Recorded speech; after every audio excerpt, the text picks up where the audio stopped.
Assalamualaikum warahmatullahi ta'ala wabarakatuh.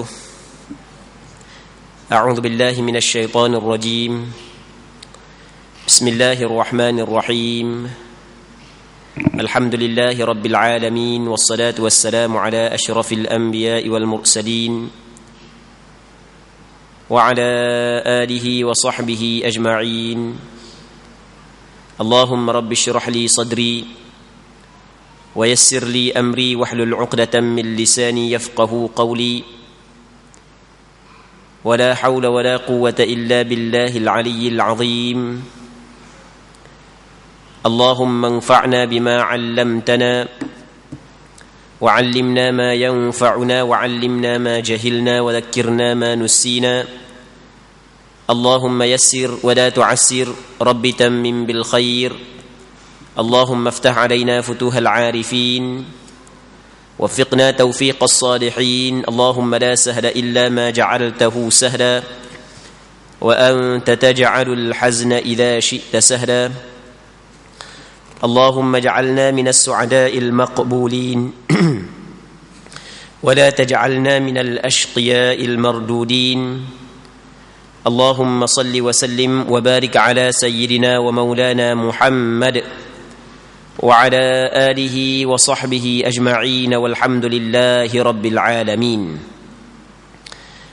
Kita sambung balik pengajian kitab Bulughul Maram berkait dengan hadis, berkenaan dengan hadis yang berkait dengan hukum hakam yang dikarang oleh Al-Allamah Al-Hafiz Al-Imam Ahmad bin Ali bin Muhammad yang dikenali sebagai Imam Ibn Hajar Al-Asqalani, lahir pada tahun 773 Hijrah, wafat pada tahun 852 Hijrah, rahimahullahu subhanahu wa ta'ala wa nafa'ana Allahu bi'ulumihi fid darain amin. Kita masih lagi di dalam perbahasan ataupun dalam bab perkara-perkara yang membatalkan wudu. Hadis yang ketiga daripada perkara yang membatalkan ataupun daripada bab yang membatalkan wudu ialah wa an Ali bin Abi Talib radhiyallahu anhu qala kuntu rajulan madza'a fa amartu al-miqdad an yas'ala an-nabiy sallallahu alayhi wa sallam fasa'alahu faqala fihi al-wudu muttafaqun alayhi wal lafdhu lil Bukhari. Maksud daripada hadis daripada Sayyidina Ali bin Abi Talib radhiyallahu ta'ala anhu, katanya, aku adalah seorang yang selalu keluar air madi. Lalu aku menyuruh Al-Miqdad bertanya kepada Nabi sallallahu alaihi wasallam. Lalu ia pun bertanya, maka baginda bersabda padanya, pada air madi diwajibkan berwudu. Hadis ini diriwayatkan oleh Imam Bukhari dan Muslim. Lafaz hadis ini daripada Al-Bukhari. Muslimin muslimat yang dirahmati oleh Allah Subhanahu wa taala.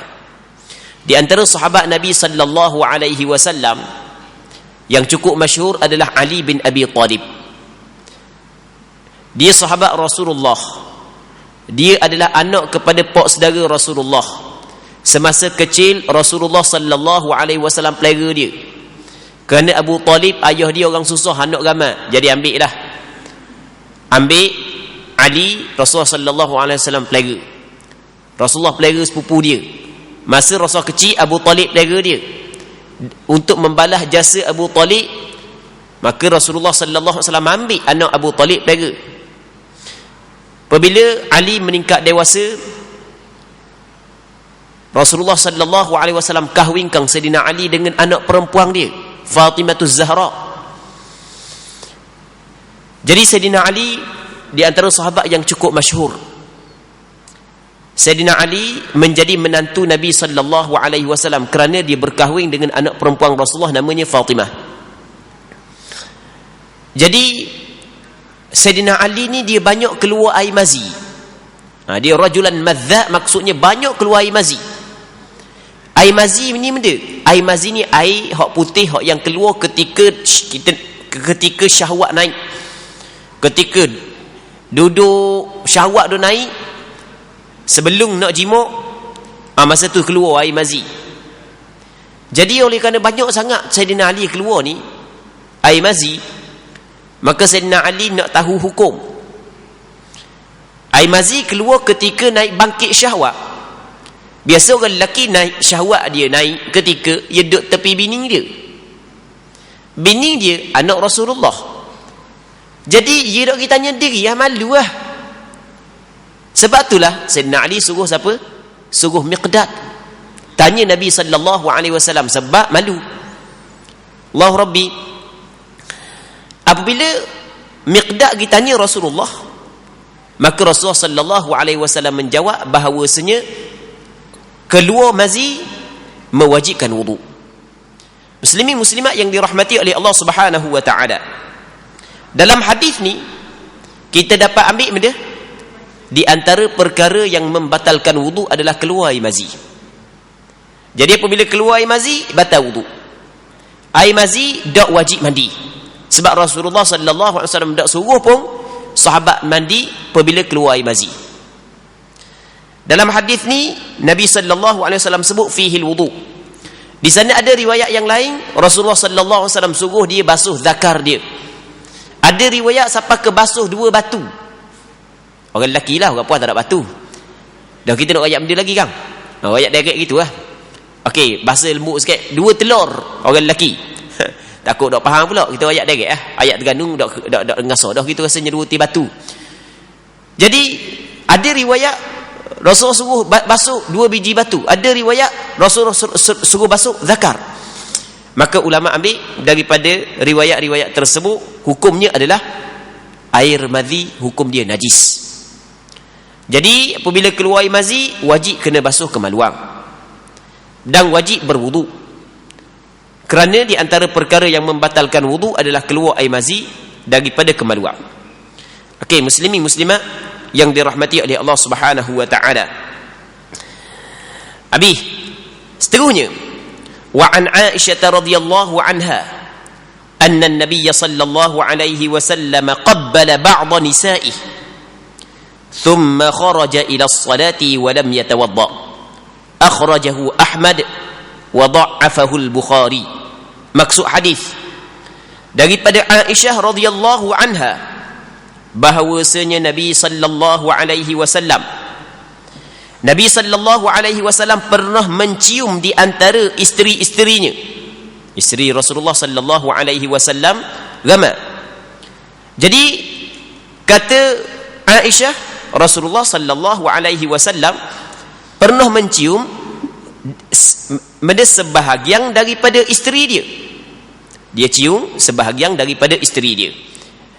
Ada riwayat yang lain menyebut bahawasanya yang dimaksud sebahagian daripada isterinya di sini adalah Aisyah sendiri.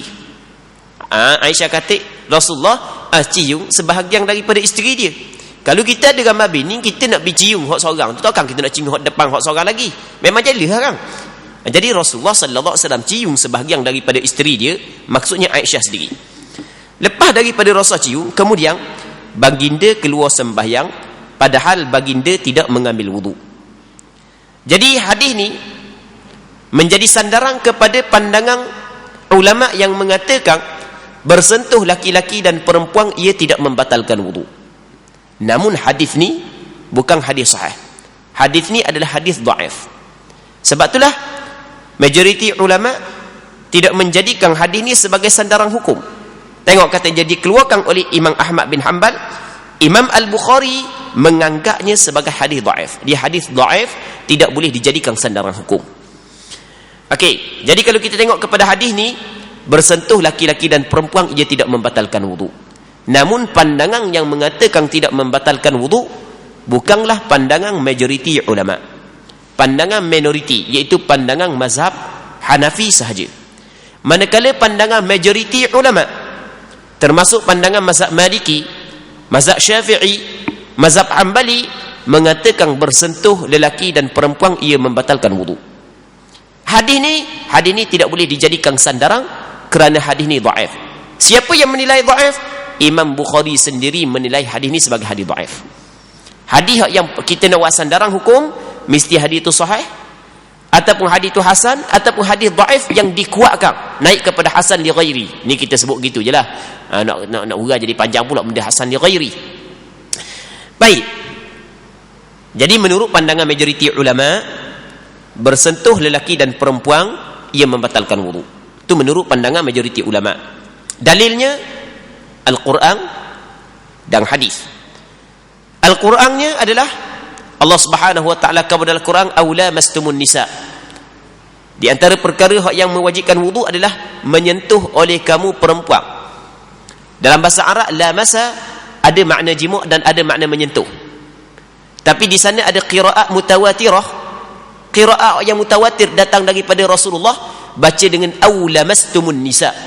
Ni yang beroyak secara ringkas. Ataupun kamu menyentuh perempuan. Lamastum memang makna menyentuh. Baik, lalu tu kata ulama perkataan lamastum dengan makna menyentuh bukan dengan makna jima'. Jadi ayat ni menjadi dalil bahawasanya bersentuhan laki-laki dan perempuan tanpa berlapik ia membatalkan wudu. Begitu juga di sana ada hadis yang diriwayat daripada Abdullah bin Umar bin Al-Khattab radhiyallahu taala anhuma yang dikeluarkan oleh Imam Malik dalam kitab Al-Muwatta. Hadis ini dinilai sahih oleh ulama hadis. Kata Abdullah bin Umar, qublatur rajuli imra'atahu wa jassuhu bi yadihi minal mulamasah. Kucupan seorang lelaki kepada isterinya dan dia menyentuh isterinya dengan tangannya termasuk dalam mulamasah yang mewajibkan wudu. Faman qabbala imra'atahu aw jassaha bi yadihi fa 'alaihi alwudu. Sesiapa di kalangan lelaki yang dia cium orang puang dia, bini dia, ataupun dia sentuh dengan tangan, maka wajib ke atasnya mengambil wudu. Sebab itulah pandangan yang kata wajib wudu apabila bersentuhan laki-laki dan perempuan adalah pandangan majoriti ulama. Sehingga kan ramai di kalangan sahabat yang berpandangan seperti pandangan ni. Di antaranya Sayyidina Umar bin Al-Khattab. Di antaranya Abdullah bin Umar bin Al-Khattab. Di antaranya Abdullah bin Mas'ud. Ni di antara sahabat-sahabat yang berpandangan bahawasanya bersentuhan di antara lelaki dan perempuan ia membatalkan wudu.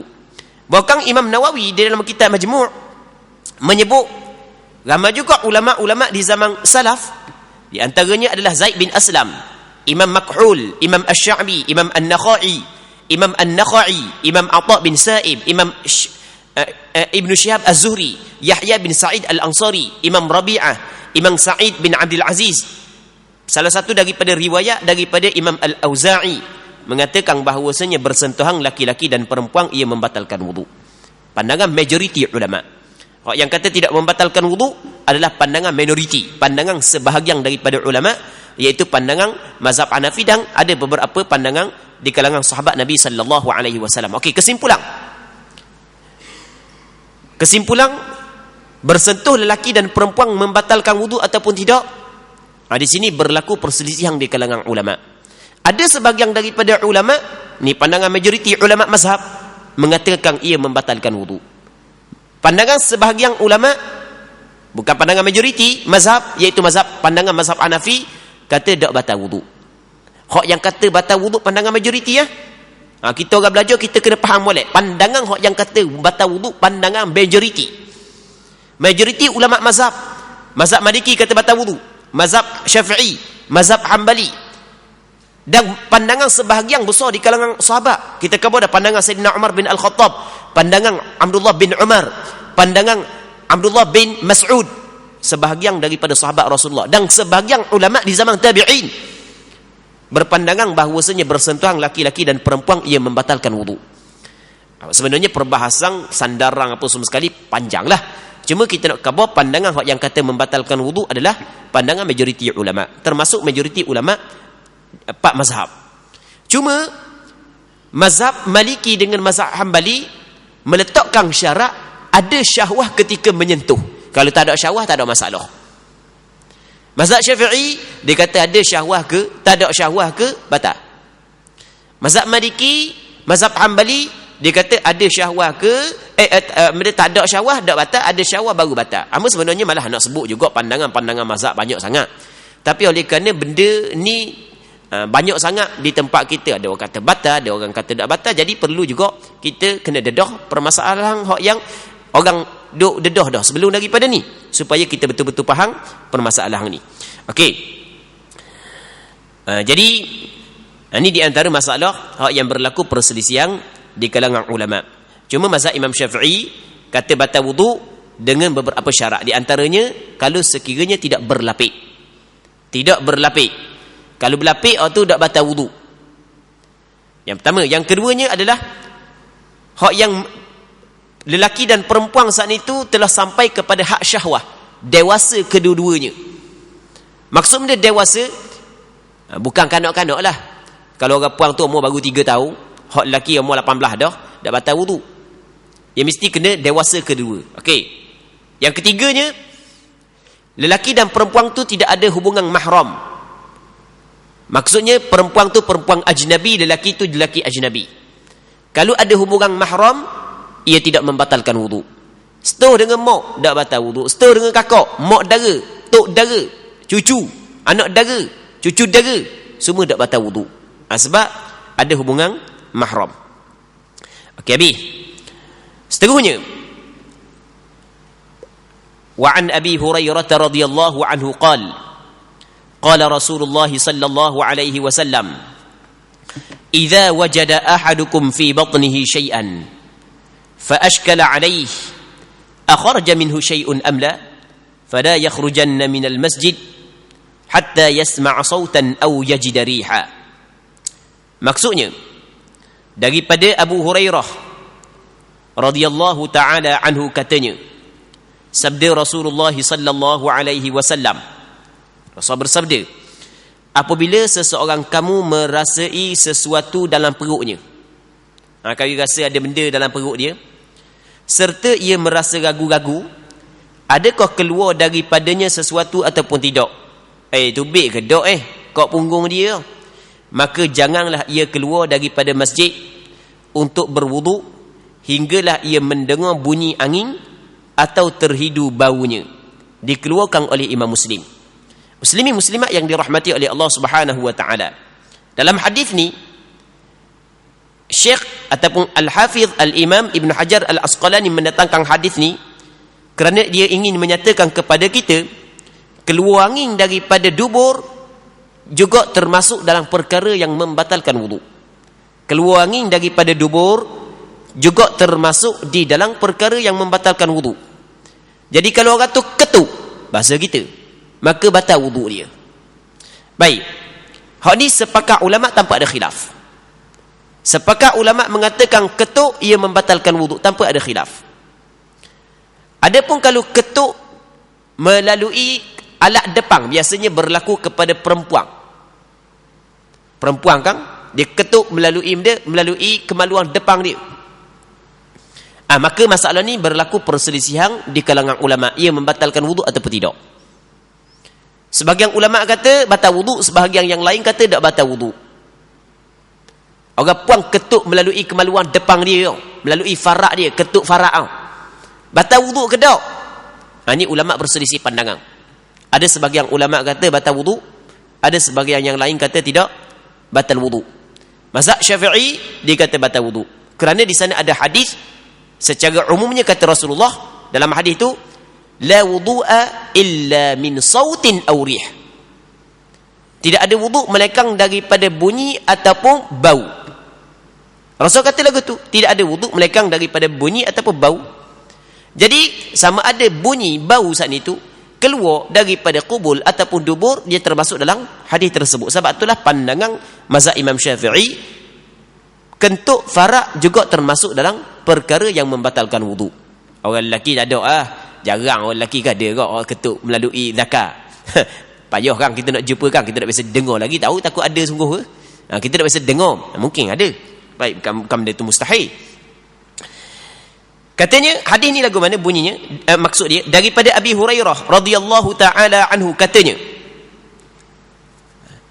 lagu mana, sabda Rasulullah sallallahu alaihi wasallam, apabila seorang kamu merasai sesuatu dalam perutnya. Jadi dia rasa gung dalam perut. Lepas tu serta ia merasa ragu-ragu. Ia pun ragu-ragu, ada keluar benda ke daripada perut ni? Ada keluar benda ke?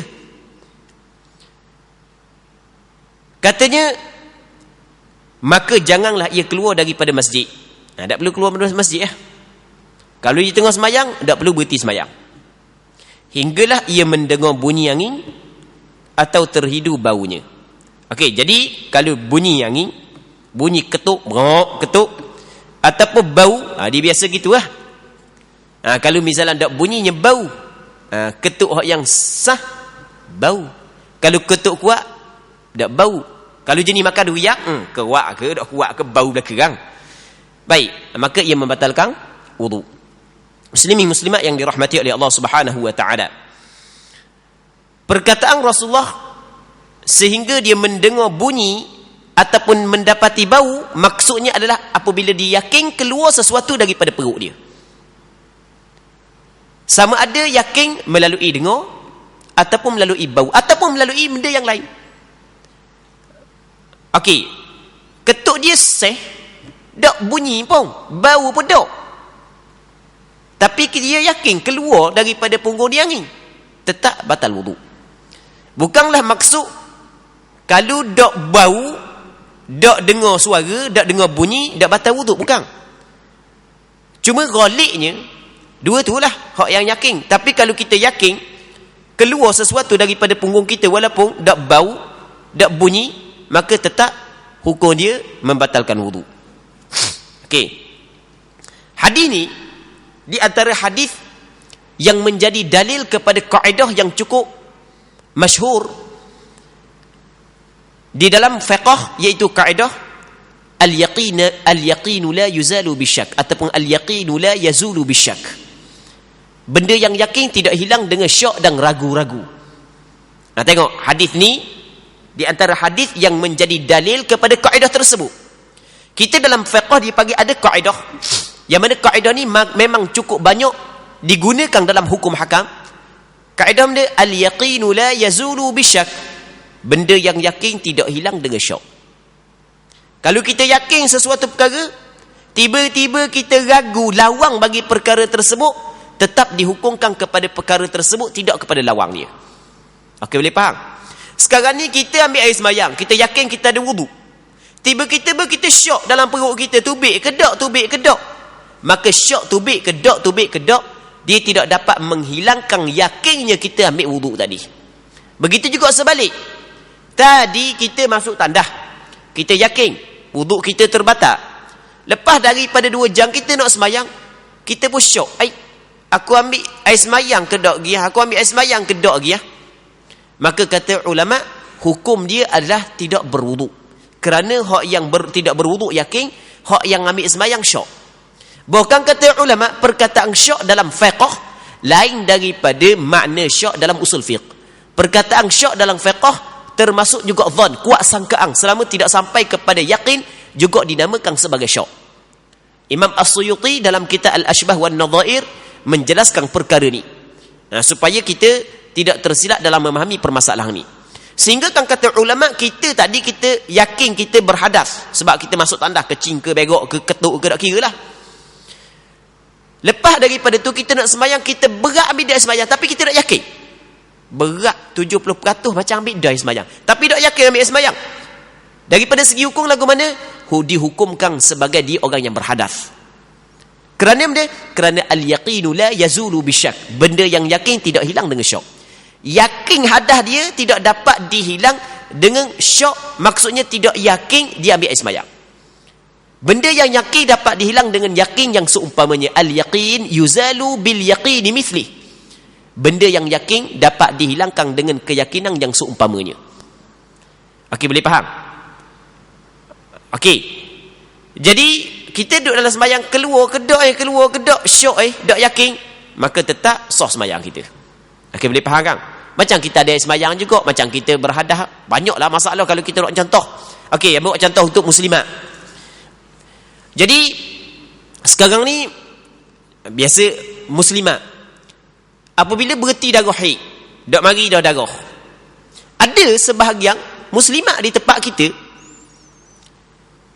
Allah Rabbi, oleh kerana dia tidak mendalami permasalahan haid, menyebabkan dia saat itu membuat perkara hak yang salah di sisi agama. Ada sebahagian daripada orang puang di tempat kita apabila berhenti daripada darah berhenti dah. Dia nak kenal darah berhenti, dia cek tak ada darah, kering terus, ataupun dengan keluar keputihan. Salah satu daripada dua, kering ataupun keluar keputihan.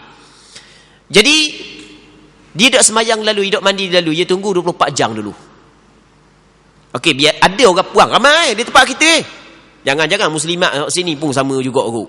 Jadi kena belajar lah. Apabila darah berhenti, dia tak semayang, dia tunggu 24 jam dulu. Sebab ada sebahagian daripada ustaz mengajar lagu tu. Itu adalah salah. Tak betul. Alasan dia takut darah mari mula. Tu alasan dia takut darah mari mula.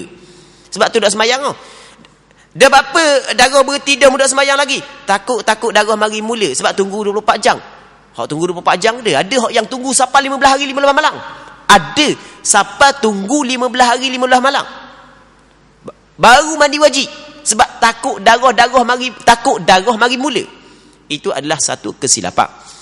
Sebab sekarang ni kita kena tengok asal ada darah ke tak ada darah. Asal tak ada darah. Sekarang ni darah berhenti ada tak darah? Tak ada. Okey, boleh faham? Ada ke tak darah? Tak ada. Okey, tak ada darah tu benda yang diyakini. Kita boleh faham? Lepas tu takut darah mari mula. Syok, ragu-ragu. Tak yakin. Adakah benda hak yang tak yakin dia dapat menghilangkan hak yang yakin? Tak dapat. Al-yaqinu la yazulu bisyak. Benda yang yakin tidak dapat dihilangkan dengan benda syak. Oh, kalau buat lagu tu kok banyak benda jadi was-was Pas semayang. Dah berapa mu semayang pula tadi semayang dah. Takut semayang tadi tak sah. Dah takut kan? Tu semayang pula. Kali ketiga. Kalau gitu, mu pada habis batu semayang aja mu. Dah berapa qada mula? Takut semayang tak sah. Tu qada mula. Takut. Dah semayang yang kedua tak ada takut. Ada juga. Siapa kesuk tak sudah. Okey. Itu adalah satu kesilapan. Sebab itulah dalam kaedah fiqh disebut lagu mana? Orang puan kena tahu, la ibrata bitawahum. Tidak boleh dikira dengan tawahum. Satu khayalah, satu anggapan hak yang mungkin berlaku sedangkan benda tu tidak pasti. Tidak boleh dikira. Sebab apabila berhenti darah, masuk je waktu semayang, wajib orang puan tu mandi. Lepas tu orang puan wajib kena sembahyang.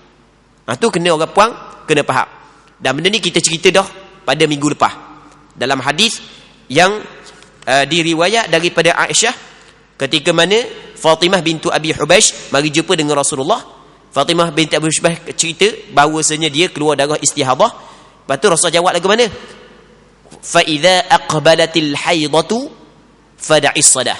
Apabila darah haid mari mu kena tinggal sembahyang. Wa idza adbarat, apabila darah haid tak ada dah.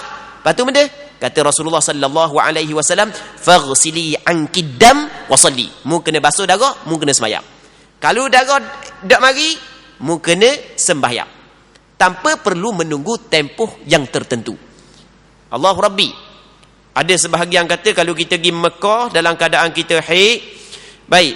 Lepas tu kita niat, lepas kita suci, tak boleh tawaf, kena tunggu sehari semalam dulu. Salah. Tidak ada seorang ulama muktabar pun yang menyebut di dalam kitab fiqh. Sama ada mazhab Maliki, Hanafi, Syafi'i dan Hanbali. Mereka ada pandangan dalam mazhab Hanbali. Ada pandangan. Cuma pandangan ni bukan pandangan muktamad juga dalam mazhab Hanbali yang disebut oleh Imam Ibnu Qudamah dalam kitab Al-Mughni. Cuma perbahasan dia bukanlah sebagaimana hak yang disebut sebahagian kena tunggu selama sehari semalam. Hamba nak bahas masalah ni jadi dak edang pula. Hamba buat satu etika permasalahan ni, hamba buat satu etika lebih kurang dalam 40 muka surat. Berkenaan dengan permasalahan ni. Baik. Sebab ramai orang tersilap faham di dalam permasalahan ni. Apabila berhenti darah, ia tak semayang lagi, tak mandi lagi, tunggu 24 jam atas alasan takut darah mari semula. Cuma hamba buat mari hujah lagu mana? Okey. Alasan dia kata takut darah mari mula. Dalam penulisan hamba buat mari hujah. Okey. Kita tanya balik dia, dah tak takut ke darah tu berhenti terus? Sekarang ni darah tak mari dah kan? Darah tak mari dah. Apa orang puang tu tak semayang, tak mandi? Dia takut darah mari mula, dia kata. Okey, soalan. Kita bagi soalan pula kepada dia. Dah tak takut ke darah tu berhenti terus? Mungkin ada dua kemungkinan, betul tak itu? Apabila berhenti darah, dia bimbang darah mari mula. Tak bimbang ke darah berhenti terus? Ada dua kebimbangan kalau kita tengok. Mungkin darah mari mula dan mungkin darah berhenti terus. Okey, apabila ada dua kemungkinan, kita ikut hujah dia. Apabila ada dua kemungkinan mana yang lebih kuat? Kemungkinan dak mari semula kerana tak ada darah tu adalah asal. Tak ada darah ni, sekarang ni tak ada darah. Tuhan kabarkan dalam Quran, wa yas'alunaka 'anil mahid qul huwa adha. Mereka itu bertanya kepada engkau ya Muhammad tentang darah haid. Kata olehmu ya Muhammad, darah haid adalah kotor. Okey, ketika tak ada darah kotor ada tak? Tak ada kotor. Okey, boleh faham ke tak? Ada tak kekotoran sekarang ni? Tak ada. Jadi kenapakah ketika tidak ada kekotoran sedangkan Allah Taala kata darah haid itu kotor? Ketika tidak ada kekotoran masih lagi mengambil hukum haid? Dak sembahyang, dak puasa, itu adalah salah. Sebab akan datang orang puang, akan datang lepas daripada ni orang puang yang pernah menanti dalam tempoh 24 jam baru mandi, maka wajib dia kena qada balik puas sembahyang yang ditinggal dalam tempoh tersebut. Kerana tempoh tersebut tidak ada darah. Gugur sembahyang daripada perempuan apabila keluar darah haid. Ketika tak keluar darah haid maka tidak gugur. Darah haid adalah adza, kotor. Tak ada darah ada kotor tak? Tak ada kotor. Jadi kenapa ketika tak ada kotor sedangkan darah haid adalah kotor, dia mengambil hukum kotor? Mana boleh? Okey, itu benda yang perlu orang puang kena tahu.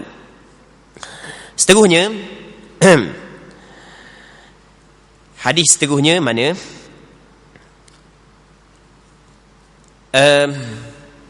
Hadis yang ke-6, wa an Talq bin Ali radhiyallahu ta'ala anhu قال رجل مسست ذكري أو قال الرجل يمس ذكره في الصلاة عليه الوضوء فقال النبي صلى الله عليه وسلم لا إنما هو بضعة منك أخرجه الخمسة وصحح ابن حبان وقال ابن المديني هو أحسن من حديث بسرة. Baik, katanya daripada Talq bin Ali radhiyallahu ta'ala anhu, katanya Talq bin Ali adalah seorang sahabat Nabi sallallahu alaihi wasallam. Dia datang berjumpa dengan Rasulullah pada tahun yang pertama hijrah. Dia datang berjumpa dengan Rasulullah pada tahun yang pertama hijrah ketika Rasul sedang membina Masjid Nabawi. Talq bin Ali. Seorang lelaki berkata, katanya ada seorang lelaki bertanya kepada Rasulullah, aku menyentuh kemaluanku atau ia telah berkata? Okey. Syok daripada seorang perawi. Seorang lelaki menyentuh kemaluan dalam sembahyang. Tengah sembahyang sentuh kemaluan dia. Adakah ia wajib berwuduk? Ketika dia sentuh kemaluan dia dalam sembahyang, wajib dah berwuduk? Sabda Nabi sallallahu alaihi wasallam, tidak. Ia hanya sebahagian daripada anggota kamu, anggotamu. Sentuh kemaluan sama macam sentuh hidung ah. Sentuh hidung wajib wuduk tak? Tak. Sentuh telinga wajib tak wuduk? Sama juga dengan sentuh kemaluan, tak wajib wuduk. Itu maksud dia. Hadis ini diriwayat oleh Imam Ibn Hibban. Hadis ini dikeluarkan oleh 5 orang ulama hadis. Imam Ibn Hibban menilai hadis ini sebagai hadis sahih. Kata Imam Ibn al-Madini, seorang ulama hadis yang cukup terkenal, kata dia hadis ini lebih baik daripada hadis Busrah. Daripada hadis ini, sebahagian daripada ulama iaitu mazhab Hanafi berpandangan bahawasanya menyentuh kemaluan ia tidak membatalkan wuduk. Jadi selepas habis wuduk duk stik kemaluan, tak ada kerja saja. Jadi tak ada kerja, duk main kemaluan dia, tak batal wuduk. Okey, itu mengikut mazhab Hanafi. Namun tidak mengikut pandangan mazhab Imam Syafi'i dan beberapa mazhab yang sependapat dengan mazhab Imam Syafi'i. Mengikut pandangan mazhab Imam Syafi'i, menyentuh kemaluan ia membatalkan wuduk. Imam Syafi'i berpandangan ia membatalkan wuduk. Okey, kita baca hadis yang kedua lagi. Kita baca hadis yang kedua dulu, baru kita huraikan. Wa an Busrata binti Safwan radhiyallahu anha anna Rasulullah sallallahu alaihi wasallam qala man massa dhakarahu falyatawadda. أخرجه الخمسة وصححه الترمذي وابن حبان وقال البخاري هو أصح شيء في هذا الباب. Maksudnya daripada Busrah binti Safwan radhiyallahu anha bahawa Rasulullah sallallahu alaihi wasallam telah bersabda, sesiapa yang menyentuh kemaluan sendiri hendaklah ia mengambil wuduk. Hak tadi orang yang menyentuh kemaluan tak wajib wuduk. Hadis yang kedua, orang yang menyentuh kemaluan wajib wudu. Hadis yang tadi ada sebahagian daripada ulama hadis menilai sebagai hadis sahih. Hadis ni sebahagian ulama hadis menilai sebagai hadis sahih. Allahu Rabbi. Kita orang nak belajar tak kepening. Ambil hadis, terus nak ambil hukum daripada hadis ni, tengok hadis ni. Ada hadis kata sentuh kemaluan batal wudu. Ada hadis kata sentuh kemaluan tak batal wudu. Kita bukan ahli, kita tidak mampu memahami hadis-hadis lagu ni. Ini dipanggil pada zahirnya ada ta'arud, ada percanggahan. Ini kena serah kepada ahli dia. Ulama yang mempunyai autoriti. Ulama yang mempunyai keahlian, kemampuan untuk istinbat hukum menggunakan kaedah-kaedah yang betul. Okey. Jadi sekarang ni ada dua hadis. Ada hadis mengatakan tak batal wudu sentuh kemaluan. Ada hadis yang menyebut bahawasanya batal wudu apabila sentuh kemaluan. Punca daripada ada hadis lagu ni lah, ulama berselisih pandangan. Bukan sama-sama ada sandaran. Sama-sama ada sandaran. Bukan tak ada sandaran, cuma perbezaan pandangan, cuma ulama berbeza pandangan di dalam memahami hadis-hadis lagu ni. Mazhab Imam Syafi'i, dia kata sebenarnya pandangan hak yang kata batal wudu itu hak betul. Hak yang kata tak batal wudu tak betul. Batal wudu betul. Dah hadis tadi hadis daripada Talq bin Ali hak yang kata batal wudu, ada beberapa jawapan yang dijawab oleh ulama-ulama mazhab Imam Syafi'i. Ulama mazhab Imam Syafi'i dijawab lagu mana? Okey, dia kata hak yang kata batal wudu ada beberapa hadis. Di antaranya hadis Busrah. Dan di antaranya hadis yang diriwayat daripada Abu Hurairah yang dikeluarkan oleh Imam Syafi'i dalam kitab Musnad dia, dalam kitab Buaiti. Begitu juga disebut oleh Imam Baihaqi. Ada hadis daripada Abu Hurairah yang mana Abu Hurairah radhiyallahu taala anhu menyebut bahawasanya Nabi sallallahu alaihi wasallam bersabda, "Idza afdha ahadukum bi yadihi ila dhakarihi laysa bainahuma syai'un falyatawadda wudu'ahu lis-shalah." Maksud dia, barang siapa hak yang menyentuh tangan dia kepada zakar dia, kepada kemaluan dia, tidak ada di antara kemaluan dia dengan zakar dia sesuatu, tidak berlapik pun, maka hendaklah dia berwuduk akan sebagai wuduk sembahyang. Dia kena berwuduk sebagaimana dia ambil wuduk sembahyang. Maksudnya Abu Hurairah menyebut bahawasanya Rasulullah sallallahu alaihi wasallam bersabda, orang yang pegang zakar dia dengan tangan dia batal wuduk. Hadis ini dikeluar oleh beberapa orang ulama hadis, di antaranya Imam Syafi'i dalam kitab Musnad dia, dalam kitab dalam kitab Mukhtasar Buaiti dengan beberapa sanad. Begitu juga Imam Baihaqi meriwayatkan hadis ini dengan beberapa sanad. Memang sanad hadis ni kata ulama ada dhaif, namun oleh kerana banyak sangat tariq dia, jalanan dia, sehingga menjadi kuat naik kepada hasan li ghairi, boleh dijadikan hujjah. Baik, lalu tu kata ulama, tengok hadis yang kata batal wudu diriwayat oleh beberapa orang sahabat, di antaranya Abu Hurairah. Hadis yang kata tak batal wudu diriwayat daripada Talq bin Ali. Talq bin Ali mari berjumpa dengan Rasulullah, rombongan dia mari jumpa dengan Rasulullah pada tahun 1 Hijrah. Adapun Abu Hurairah mari jumpa dengan Rasulullah pada tahun yang ke-7 Hijrah. Lalu tu mazhab Imam Syafi'i kata lagu mana? Hadis Talq bin Ali dinasahkan hukum kerana lama dah, hak ni hak baru. Okey, yang keduanya ni mazhab Imam Syafi'i.